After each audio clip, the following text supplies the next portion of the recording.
morning students. Welcome to Sri Academy online teaching classes 2021-22। मैं नीलम त्रिपाठी आज एक नए अध्याय के साथ प्रस्तुत हूँ। वह अध्याय है सूरदास के पद का अगला भाग।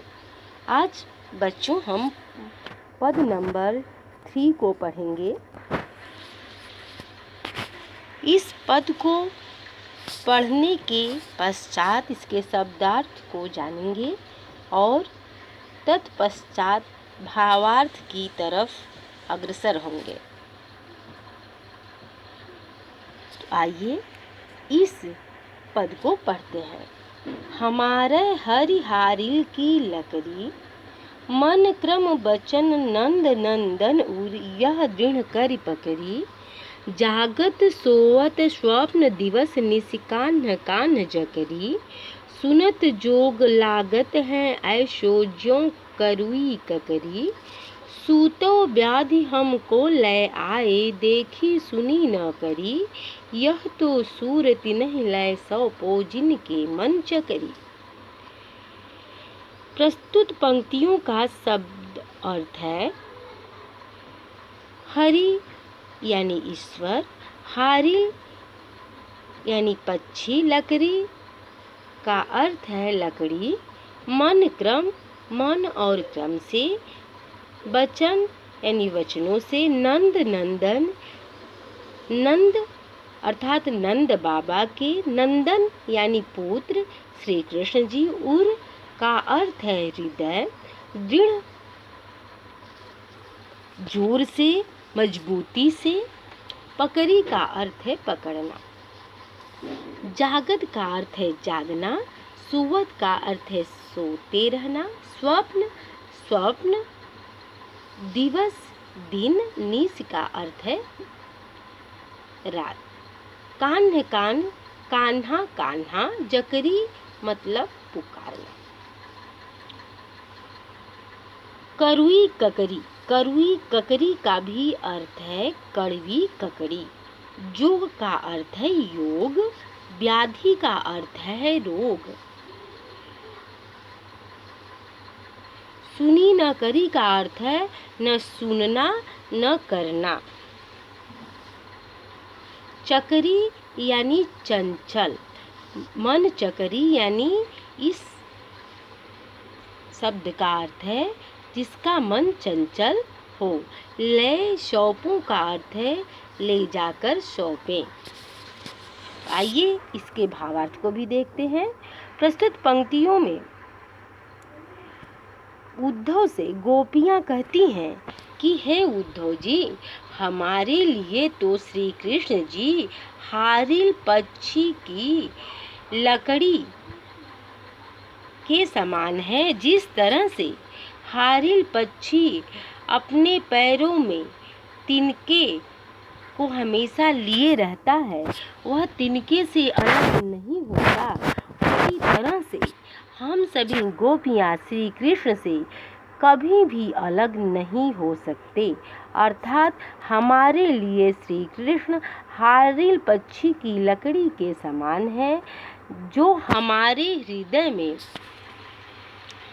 मन क्रम और वचन से दृढ़ता पूर्वक विराजमान है। गोपियां कहती हैं कि हे उद्धव जी, हमारे हृदय में श्री कृष्ण जी अर्थात नंद बाबा के पुत्र श्री कृष्ण जी हमारे हृदय में मन क्रम वचन से मजबूती पूर्वक दृढ़ता पूर्वक विद्यमान है। यदि हम सभी उन्हें निकालना भी चाहें तो वह निकल नहीं सकते। जागत सोवत स्वप्न दिवस निश, कान्ह कान्ह जकरी। हे उद्धव जी, हमारे आंतरिक हृदय में श्री कृष्ण इस तरह से समाये हुए हैं जैसे कोई हारिल का पक्षी अपनी लकड़ी से विरक्त नहीं होता, उसी तरह से एक क्षण के लिए भी हमारे हृदय से श्री कृष्ण अलग नहीं होते। हम सभी गोपियों की स्थिति इतना दयनीय हो गई है कि हम सब गोपियाँ जागते सोते स्वप्न दिन और रात में हमेशा कान्हा कान्हा की ही रट लगाए रहती हैं। अर्थात हम सबों गोपियों की जो दयनीय स्थिति है उसके कारण, उसका एकमात्र कारण श्री कृष्ण है। उन्हीं की वजह से हम सभी गोपियाँ जागते सोते स्वप्न दिन और रात में उन्हीं का नाम पुकारती रहती हैं। सुनत जोग लागत है ऐसे ज्यों करुई ककरी। हे उद्धव जी, आपका जो योग साधना है यह सुनकर हम सभी गोपियों को ऐसा प्रतीत होता है कि हम सभी कोई कड़वी ककरी को खा लिए हैं। अर्थात जिस तरह से कोई कड़वी ककरी को खा लेने पर मुख का स्वाद खराब हो जाता है, उसी तरह से आपके द्वारा दिए गए योग साधना रूपी संदेश को सुनकर हम सभी गोपियों का मन खराब हो जा रहा है। हम सब सूतो व्याधि हमको ले आए, देखी सुनी न करी।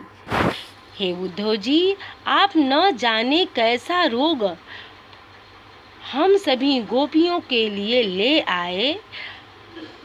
हम सब गोपियों की स्थिति को आपने न तो देखा, न तो सुना, न तो अनुभव किया। इसके अलावा भी आप और भी मेरे विरह को बढ़ा रहे हैं, क्योंकि आपकी जो योग साधना है वह हम सभी गोपियों को रोग के समान प्रतीत हो रही है। हम सभी गोपियाँ इस योग रूपी साधना को कभी भी अपना नहीं सकते।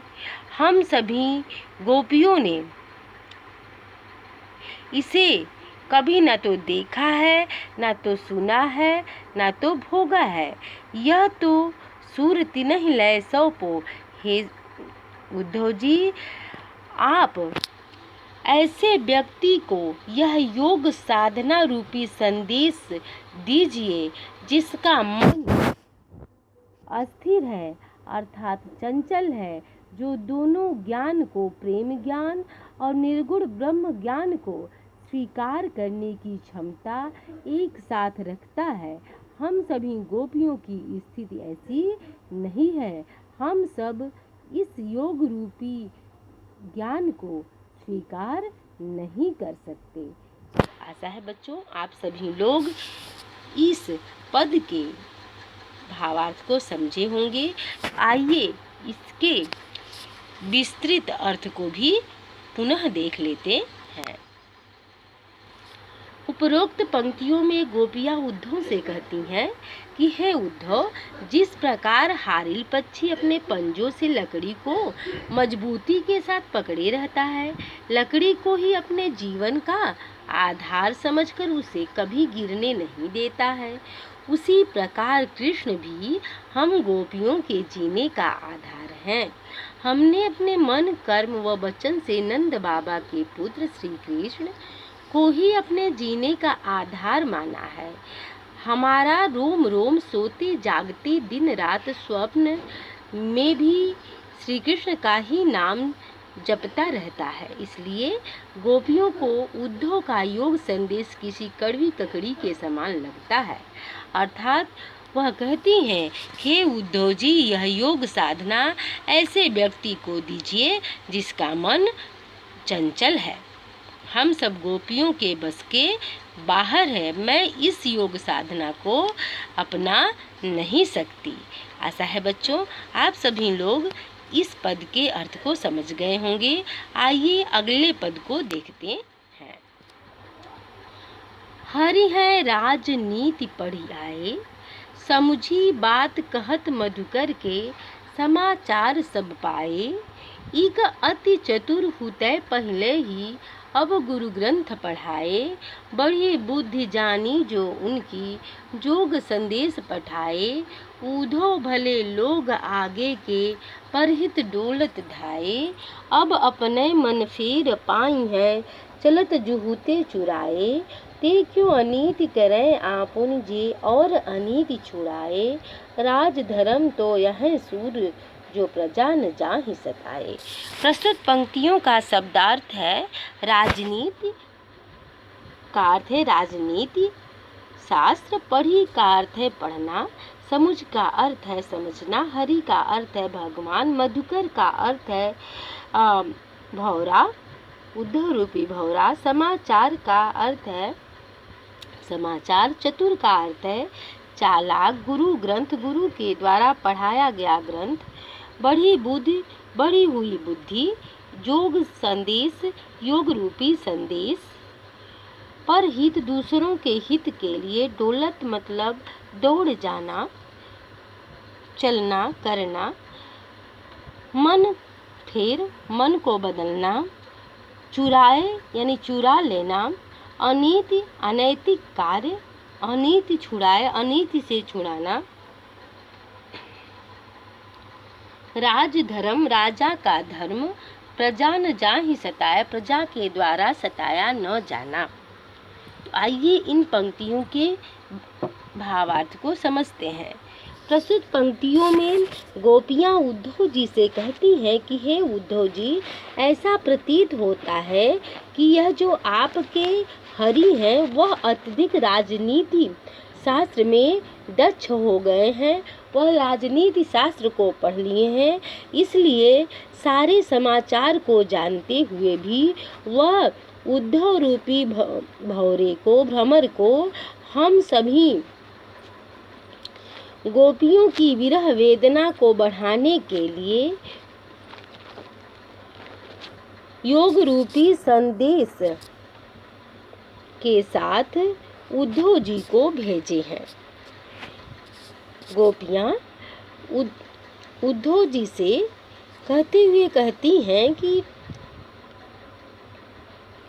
हे ब्रह्मरूपी उद्धव, मुझे ऐसा प्रतीत होता है कि जो श्री कृष्ण हैं वह राजनीति शास्त्र में अत्यधिक दक्ष हो गए हैं, जो आपको हम सभी के समाचार को प्राप्त करने के लिए अर्थात हम सभी के समाचार को जानकर आपको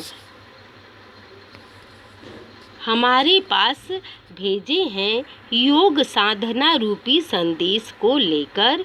वह अत्यधिक चालाक है, एक अति चतुर होते पहले ही।